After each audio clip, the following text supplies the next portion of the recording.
in prayer, there are aspects of prayer where you must, like I told you before, even in the DHT, we tell people there are 3 types of prayer. There's talking prayer, there's listening prayer, and then there is what is generally called practicing the presence of God, where you know He is with you. Now, if, again, going back to some of the terminology that we use, such as seeking God or being desperate. Yes, ma'am. Yeah, the 3 types of prayer, you bet. I won't repeat them. First off, there is talking prayer. That's what most people are familiar with. That's when you go to God and you talk and you're doing all the talking. Then there is listening prayer, which should be followed. I mean, you don't have to do it in this order, but technically, if you're going to talk, at some point you ought to shut up and listen, right? If you're asking God questions, at some point you ought to stop talking and let Him answer you. So there's talking prayer, then there's listening prayer. And then the third type of prayer literally is communion with God, or practicing the presence of God. And that is where it says to pray without ceasing. It does not mean to be talking all the time. It means to have, and I don't even like the term attitude of prayer, but a lot of people know what I mean when I say it. It means to live in the presence of God to where communion with God is unbroken. Now, the thing is this. People are used to prayer. They're used to seeing people pray. They're used to seeing them pray a certain way, on their knees, standing up, eyes closed, head bowed, head up. I mean, all these different things. Hands, put together. All kinds of things represent prayer. But when it tells us to pray without ceasing, it means to make our life a prayer. It means to live in constant communion with God. That is one of the main things that we in JGLM emphasize, is not so much a going to pray, even though that is important also. It is not so much a going to pray as much as it is staying in constant contact with God, so that whenever you open your mouth, no matter who you're talking to, no matter who's around, it is a statement that God could listen to. And so your whole life becomes a prayer. That way, it should be so that God is with you and you recognize Him with you to the point where He is like a person walking beside you, even though we know He abides in us. He is a person walking beside you, so that at any point you're talking to Him just like you would anybody else. And if you have 2 or 3 people around you, you should be comfortable enough to where you can speak to them and at any point stop and speak to your Father. And they shouldn't look at you, well, who's he talking to? Well, no, they ought to know you well enough by now to know if that's going on, who you're talking to. Now, we know that in Smith Wigglesworth's case, as a matter of fact, he used to say that he never went more than 30 minutes without praying. And then he said he never prayed more than 30 minutes. And so you can see what he was talking about. It wasn't a set time. He didn't watch his watch to make sure he was keeping a schedule. What he was saying was, I stay in constant contact with God. I stay in constant communion. I don't break it up. And again, that's not to say that going in alone somewhere to pray is wrong. We will see that. Jesus did it. It's a good example.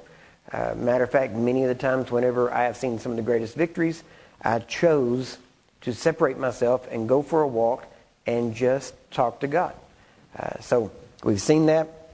And so this week, we're going to be talking about prayer. We're going to go over the beginning. We're going to lay some groundwork. And then we're going to deal more with it as we go along, about how to pray and what to pray. And then we're going to get you praying in certain ways. There are several different ways, 5 or 6 different ways of prayer. And we're going to take you through all of those and how to do them. Now, the other thing to remember is this. When we talk about what we need to do as believers, there's 2 aspects to it. Number one, because we can't just say, well, this is the way it should be. We have to remember there is people in all stages of growth. And at any stage of growth, there is a difference in how you apply certain things.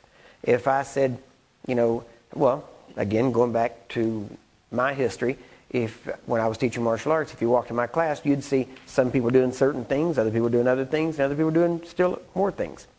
And you look at them and you say, well, wow, I want to do what they're doing. That looks, neat and fun, and it looks like it'd be good.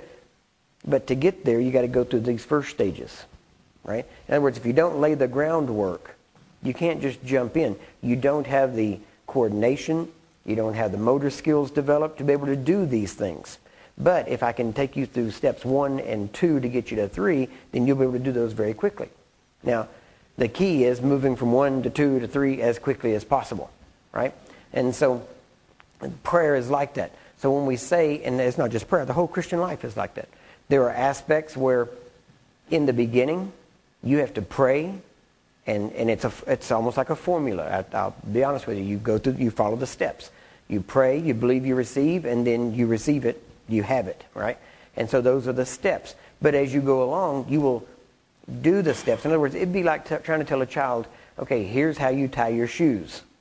Well, you don't even think about how you would tie your shoes today. It's just natural. Why? Because you've done it so much, you don't need a chart that says step 1, take each shoestring in your hand. You don't need that. Now, a child needs that.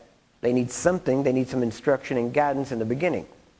And they may need it for a while. But you can tell when they're growing up because they need less instruction, right? And they start blending the things together to where it's no longer step 1, step 2, step 3. It is all one step because it all comes together. That's the way prayer should be. Now, that's the way the entire Christian life should be. So, do we need to, for instance, it says that if any man, in James, it says if any man lack wisdom, let him ask God. Okay, that's true. You can. Now, but, again, and this is one of the proofs that I have that James was written for new believers, is because James covers all the basics of Christianity. And what Paul wrote was he said that Christ is made unto us wisdom. Well, that sounds almost like a contradiction. If you lack wisdom, ask and God will give it to you, and he won't scold you for it. And then he said, but Christ is made to us wisdom and revelation and understanding. And so we realize these are two different statements. If he's made that to us, see, in the beginning as a new believer, you may lack wisdom. Why? Because the mind of Christ is not fulfilled. It's not developed in you. Even though you have it, it's not developed. So as you develop the mind of Christ, then you would have to ask for wisdom less. Right? So there is an aspect where you'd say, okay, if any man lack wisdom, let him ask God. Okay? But as you grow up into Christ and you start to take on his nature and his characteristics, his mind is developed in you, you would have to ask for wisdom less because wisdom, he has become wisdom, so you learn how to appropriate the wisdom, meaning that you don't have to ask for it. It's more of an expectation that it will be there as you need. Right? Again, gifts. Gifts are good. They are there for your lacking. If you lack wisdom for a person, God will give you a word of wisdom. If you lack knowledge for a person, some specific fact, God can give you a word of knowledge. These are almost always for someone else. Usually not for you, but you can give it to them. Now, you operate in these gifts. They are mini, M-I-N-I, all right? Mini, not M-A-N-Y, small. They are small explosions of God's power in an instant. That's what gifts are, basically. In other words, God shows up, boom, there it is, there's the gift, it works. Now, Jesus didn't operate by gifts. He operated by fullness of the Spirit. In the beginning, you may lack certain things. And therefore, God has to meet those needs based on his power, separate from you, so to speak. But as you grow up, you begin to act like Christ, and you begin to walk in the fullness of the Spirit, and you begin to walk in the mind of Christ. You begin to think his thoughts, say his words, and you start to meet people's needs by the fullness of the Spirit and not by gifts.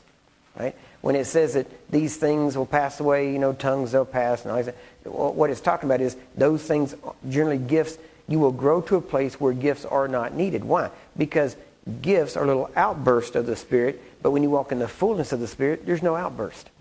Right? Does that make sense to you? Did you see it? Now, the reason for that, as you begin to grow up in Christ, there is a more constant flow of the Spirit, not periodic flow.